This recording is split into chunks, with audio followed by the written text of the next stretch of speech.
Let's talk about Elden Ring, Shadow of the Erdtree. It's nearly one of the best releases of the game space this year. I think. Either you know I'm right, or you had a fight or flight moment, or you dropped your phone directly onto your face because you're lying down. If you're watching this in your bed, I know exactly what you do here. And I'm disappointed.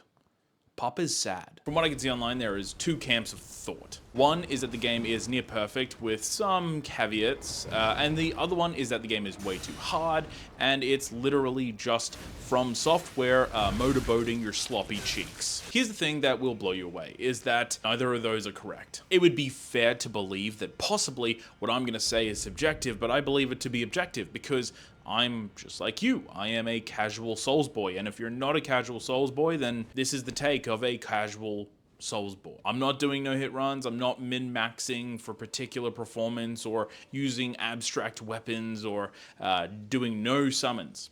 I'm a normal dude. You know, I don't play on the edgiest side of Dark Souls, you know, as much as I do love edging. Shadow of the Erdtree is probably one of the most divisive releases of 2024. I'd probably safely say that. Elden Ring itself is considered to be like one of the best games to have come out in the current decade, which again, I would agree. But why is everybody grimacing as if it's a parent seeing an Ahiga face for the first time, or really loving it as if they're a corporation in China that trademarked it? We're going to talk about many aspects of the game. I'm going to briefly brush over the story and what I think of it, but I don't want to get anything wrong, and I already know there's going to be a bunch of seat-sniffing, fedora-wearing boys who are going to be sitting there micro-analyzing parts of it, and I don't want to get it wrong. These are going to be the sections that we go through, and I'm going to have them in chapters so you don't spoil it, or just so you can click to that part and then joust in the comment section about specific stuff. I take a 90-minute commute every single day to work, and I need something to do, and replying to comments is one of my favorite things, especially if you want to joust with me. So let's start with the story, and if you're going to play the game,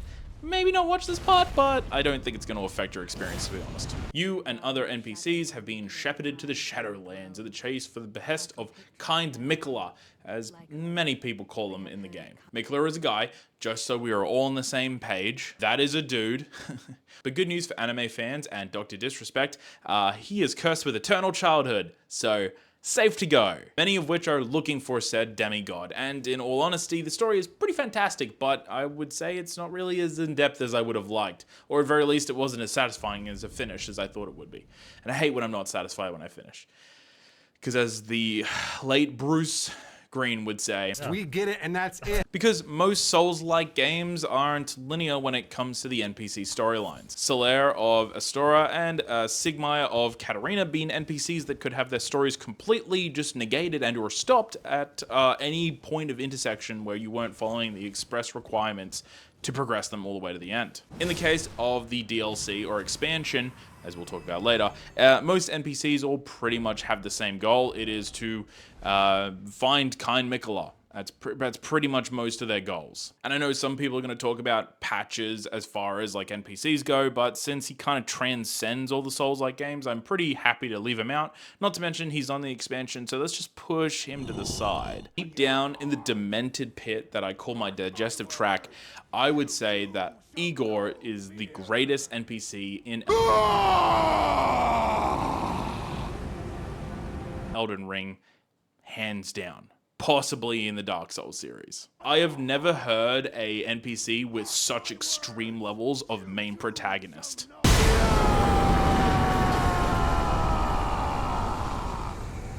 Bail the dread. You shall haunt me no longer. Midra, Lord of the Frenzy Flame, may be the most uncomfortable boss and or NPC throughout the entire expansion itself, and maybe one of the strangest starts to a fight I've ever done.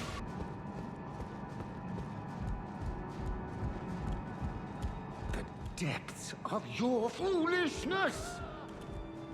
In all honesty, I love the voice acting, and moments like this make me so happy because the environmental NPCs that you find some spontaneous moment of just hilarity or the spontaneous moment of just like intrigue is one of my favorite parts about the whole Souls franchise, I suppose we can call it. And honestly, Midra is going to be pulled apart as far as the madness or the frenzy flame saga goes, and it's going to be so heavily referenced, and I can't wait for Vardyvid to do a 1 hour on the frenzy flame and how Midra applies. And if Vardy, you don't make a video on this, please for love of God do, because it's awesome, and I need my 1 hour lore drops. Let's talk about locations and environments. The sheer size of this expansion is wild, and I am going to call it an expansion and not DLC because I think there's an argument to be made there. Because it's expansive. If you want to see people actually have a slap fight about the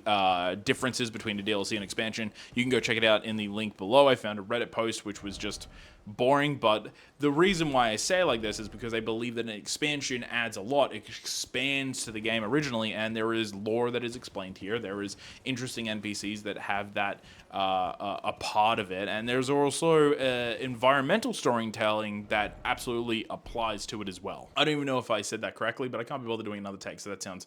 Let's move on. The initial size of the map shows in exiting the cave is something that From Software is probably the most talented at, or at least the most consistent at, which is just showing you at a glance the size of the things.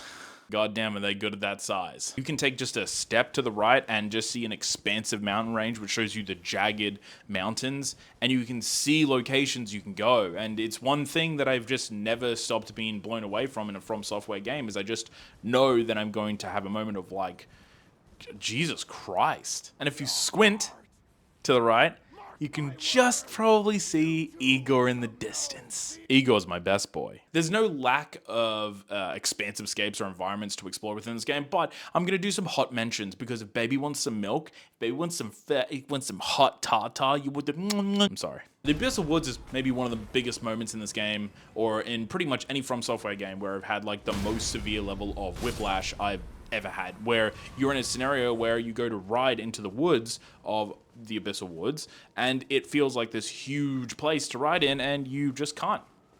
You just can't. Your horse is gone, but you're still there. Because it's an area that you debate you should be riding around in, but you find yourself walking around reading these cryptic messages about an enemy that you can't fight, and you can't run, so you have to hide, and while not being able to ride a horse, which you've traditionally done everywhere, it turns into a bit of a creepy moment where you go, well, if I can't fight it and I can't run from it, but it sees me and I can't ride a horse, then what am I doing here? And I know at first glance, or at first listen, or whatever you want to say, you would say, damn dude, that sounds boring as hell. And I would say, kind of, because there's not really much going on there except for a handful of items and a few enemies, but there is a reason to be there, though you don't have to be. And I would debate that it's maybe one of the funnest parts of the game, where I thought, damn, this is kind of boring at the start, and then I kind of realized this is kind of awesome as well.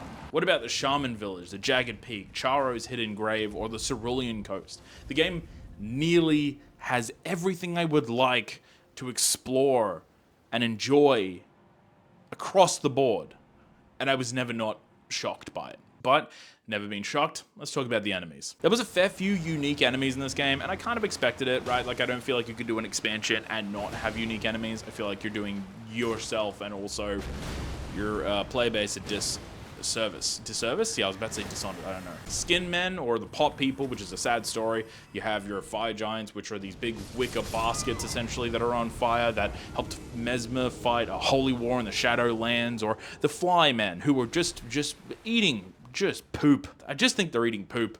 And then you've got the Spinning Blade dudes, which are just, whoever designed that guy. I want to say both good job and also suck a fart through a garden hose. I'd say one of my favorite parts about the expansion is that there is such a large amount of variety in enemies, but they honestly didn't leave repeats and adjusted designs off the table as you would expect. We still had the classic zombie villager, we had the birds, because who doesn't like something that you can't hit, they can basically two-tap you, who doesn't like hands, because you love hands, and it's the best thing ever.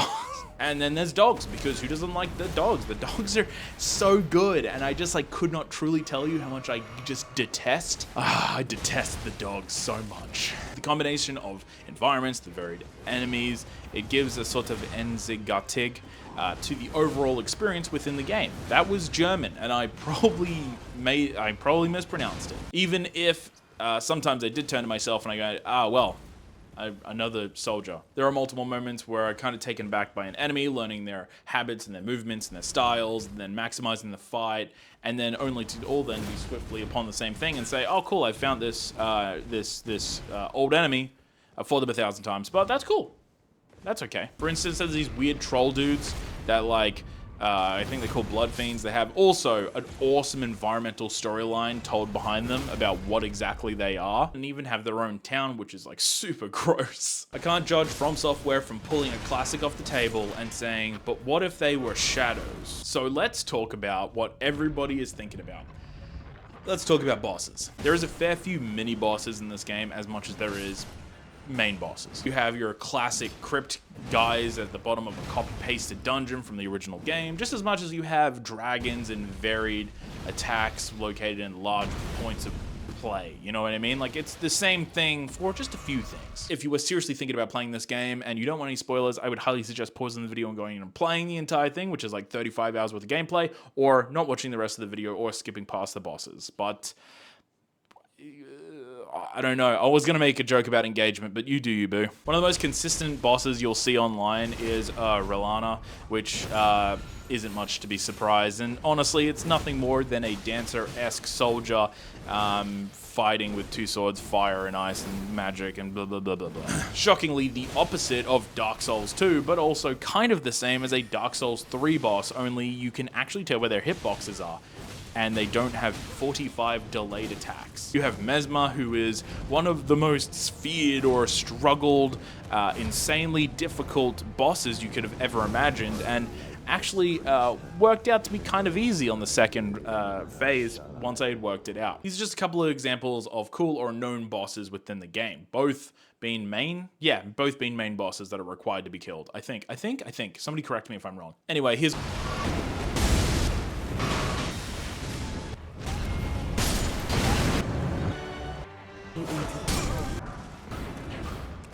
Cool, I hope that helped. Let's talk about bad boss design, and there's nothing that purely encapsulates what I hate more than the Putrescent Knight, which is just the worst of every world. This is a secret boss that has a 4-attack combo, that doesn't have an opening, that has a horse that he comes off and then he attacks you, or the horse attacks you simultaneously, and then when you get halfway through the fight, if you haven't killed them already, is they then do a gigantic AoE fire attack where you can't hit them while they're doing it, there's no way to punish, and essentially the range is so goddamn wide that you can't really outrun it. And people are gonna say, I outran it, or do a certain build, and I would say I will not respec my entire character to fight one person or one boss, because you should never have to do that.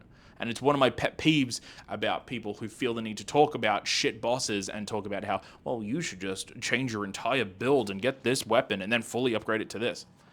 I'm just not going to do that. Putrescent Knight is probably the biggest example of bad design, and there is a handful of bosses throughout the game that literally have the same sort of issue, either AoE attacks that can't be dodged, or do multiple attacks and then run away so you can't actually get any type of punishment on them, or they have no openings when they are attacking. This, and many of the other things that I've mentioned, I like to call no fun mechanics. Mechanics built specifically to not have fun, whether or not the developer realizes it. Commander Gas suffers from the same multiple attacks, then run off with a few big attacks from a distance. Gravitational magic being somehow one of the worst things to add to the game, because bosses who have it just automatically become difficult, just purely based on their magic. Don't worry, because 99% of bosses will attack you exactly 1 to 2 seconds after you exit through the gate and push your thick dumpy through the back. So you can't just raise a summon at the start of a fight, you have to find an opening.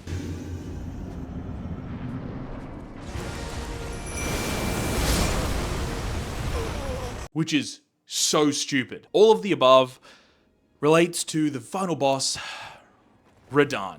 And this is the reason why I said if you wanted to play the game, you should skip this part, because this is technically a spoiler, but the final boss is Radahn. Whoa! To be fair, I think Radahn in the second phase is the antithesis of no fun mechanics. It's so bad and difficult to fight Radahn that I would disconnect my ass from my own face, and I would push it directly next to my face and fart into my face before fighting Radahn again. There are a few boring mechanics, such as multiple attacks with no openings, or multiple AoEs that are undodgeable or unblockable, or bosses that require a full build transition, which is what I had to do for Radahn, or one of my favorite ones is unblockable or barely dodgeable one-shot kill attacks.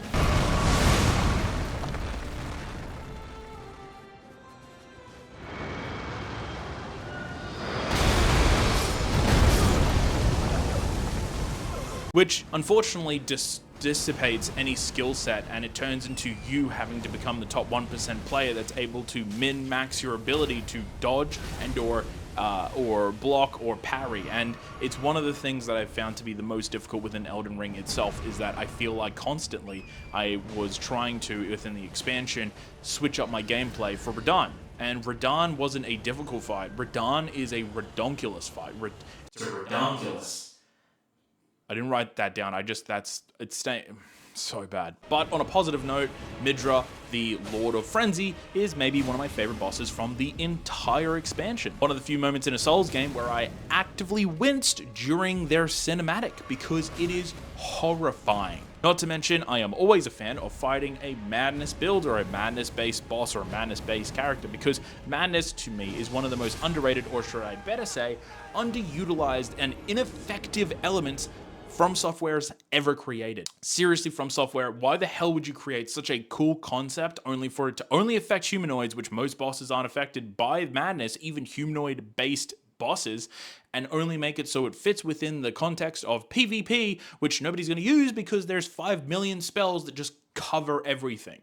And for the love of God, if Midra isn't one of the most balanced bosses ever of all time, and one of the funnest to fight as well. On a side note, I'm going to play the entire cinematic here if you haven't seen it, and if you're just watching this to just get an idea of the game, it is, warning, it is not only body horror, it is also some of the most insane sound effects, or folly if you will, that I've ever heard. So warning, if you don't want, just ignore this part. The depths of your foolishness!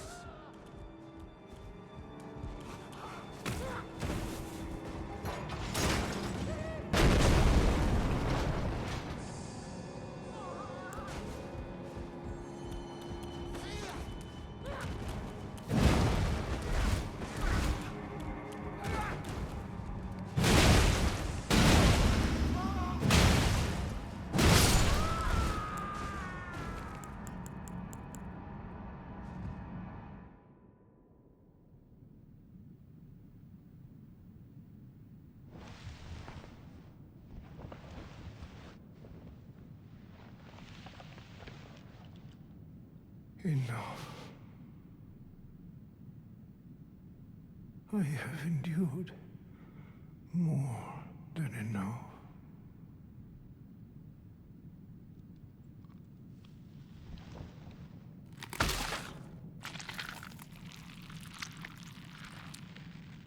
I ask you forgive me, dearest Nanaya.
Now, though I agree that there is a bunch of bosses that are a huge pile of old Indian food left in the fridge for 3 to 4 weeks, and then you decide to eat it anyway, and then you get sick and you go, why God, why? Even though you are a grown adult and you made that choice, I don't think the game's especially too hard as far as bosses go. I truly believe that this game is relatively balanced. I am a casual Souls player. I'm a casual gamer in general, and I only have 2 hours as a dad a night, if I'm lucky, to play games. And I finished this pretty quickly on New Game Plus without modifying my build much. Final boss, not taking into account any new patches, as I did film and write this much earlier, is a new level of bullshit I would never recommend to anyone. I believe Radahn, by all intents and purposes, is an epic boss to watch, but is literally one of the worst bosses to ever fight in the history of From Software. And this is just a few things, by the way. He has a one-shot Starfall kill that will just kill you instantly. You can't block it and you can't dodge it. He has multiple fake attacks that will land, and then all of a sudden there is a spark of holy damage directly under you from the direction of that attack. Leaves almost no room for pots on the second phase, and on the first phase he has attacks that have debatable swings and a lot of fakes where he'll stop a mid-combo and then do another quick attack. And the quick attacks are basically heavy attacks anyway. But to top it all off, Radahn's second phase is quite literally Flashbang City. If you are light sensitive, turn your monitor down to 50% brightness because you're going to get flashbanged forever. Like I said, I think Radahn's one of the coolest to watch, but is literally so shit as an enemy and as a boss that I will literally never fight him ever again. And only to reinforce my point, Let Me Solo Her openly said on Twitter, I'm struggling against Radahn. This makes me a happy boy. Also, side note, whoever decided to say, let's put 10 ulcerated tree spirits into this expansion pack? No one wants your forsaken boss in this game, and you guys don't make cameras that are built to track such a large enemy. Go step on Lego or sniff a fart from a consenting other adult. Let's talk about exploration. Now, while I will say exploration lands firmly into locations or whatever you want to call it, what I talked about earlier, I forgot already. The sheer variety of locations and environments within the expansion is honestly mind-boggling to me and completely one of the most underrated aspects of the game that almost nobody is talking about because it is overshadowed by the bosses. There wasn't a time in the expansion why I, to myself, in my office, by myself, wasn't thinking, wow, Jesus Christ, this game is crazy expansive. because every time I left for a new place and I found myself rolling hills with ghost graves spanning across as far as the eye can see, or gigantic chasms stretched far with coffins protruding from every which side, creating a mysterious and almost out-of-body experience where I'm wondering how or why does this exist? Or a dilapidated mansion in the abyssal forest just overshadowing a big open area and going through it and dealing with unkillable madness eyes. I've sat through the game and I've never been underwhelmed by any element of its level design, and the environmental storytelling is as fantastic as it could have ever been when within the Elden Ring game. And I'm fucked up that I'm not going to redo this. And it's only limited by its sheer scale, or at least you would think so. Untrained eye would look at the full-size map and go, ah, it's not that big. But if you've played the game, there is about 5 levels down, not including the massive castle at the end of the game. Discovering the specimen labs was one of the most cool and horrifying concepts in the game, especially once you discover where the pot people come from and honestly the coinciding sad story behind it. But the biggest focus is that From Software baited us. They baited us to think that the pot people were cute, alright? You found a town with cute pot people, they're dancing, they're moving around. We know what they are now. Honestly, the expansion kind of leaves a lot to be desired. I kind of look at it from the same vein as Game of Thrones, in the way that the game had so much inside of it that I really, really enjoyed, but by the end of it, I hit the end, watched the last episode, and I kind of was just left empty. I would say use summons and cheese bosses as much as you need, especially at the end of the game. It's meant to be fun.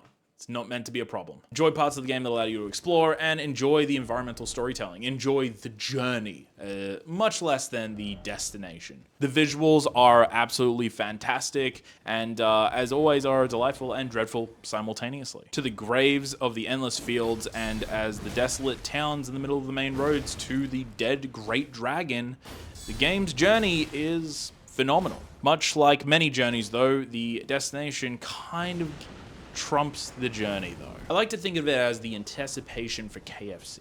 You're excited for KFC. You're thinking about that Zinger burger. You're going to get a box, large chips, maybe some wicked wings. You're going to get friggin' crazy, right? You're super excited for that. And the anticipation kind of gets outweighed by the fact that you spend 25 minutes to an hour on the toilet just dumping your entire soul into the porcelain kingdom. Cheers for watching. This is maybe the longest video I've ever made, and it's the first one I've ever fully scripted, which is only making me realize so desperately how much I need a teleprompter now, and I get why people have them. If you really enjoyed this video and you want to see further long videos, give me a like and a subscription. I hate doing this, but this is the way it works now. If you really enjoyed this format, comment below what games you think I should play, or perhaps tell me in the comments below what was your favorite weapon or your least favorite boss. I can probably guess of one of 3. And one of them is the Mothers of Fingers. Appreciate you guys. I will talk to you later. Have a great one. And this video took me way too long to make.